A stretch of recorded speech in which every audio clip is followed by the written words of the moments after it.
এই যে বাবা, আমি একটু বিটটা আর গাজরটা সামান্য একটু ভাপ দিয়ে ফেললে সবুজ ভাতটা থাকবে। হ্যাঁ। আর হচ্ছে কি এটা একটু ভাপ দিয়ে নেবো। আর ফ্রাইড রাইসের চাল বসিয়ে দিয়েছি, জলটা মানে কি গরম ভেজে হোক। নেবো হালকা একটু?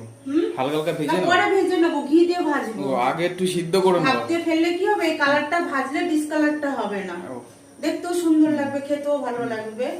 আর যে তেজপাতা নিয়ে নিয়েছি, সব যা যা যে ক্যাপসিকাম, তারপরে কিশমিশ কাজু নিয়ে নিয়েছি, অল্পই দিয়েছি, তোমার বাবা খেতে চায় না, বন্ধুরা দাদাভাই খেতে চায় না। আর এই যে এলাচ দারচিনি সবই নিয়ে নিয়েছি সরঞ্জাম। এখন আমি শুরু করছি। আজকে হবে কি রান্নাটা হবে কি? ফ্রাইড রাইস করবো। হ্যাঁ। আর মাংস কষা, ও, চিকেন কষা করবো। চিকেন কষা। চিকেন কষা তাহলে করবো। কালকের মতন করে করো। হ্যাঁ, কালকের মতো করেই করবো। বন্ধুরা, কালকে তো জামাই ষষ্ঠী আমাদের কপালে নেই, হ্যাঁ। তাই যেতে পারিনি। তাই আমরা আজকে ঘরে জামাই ষষ্ঠী ফ্রাইড রাইস আর চিকেন কষা।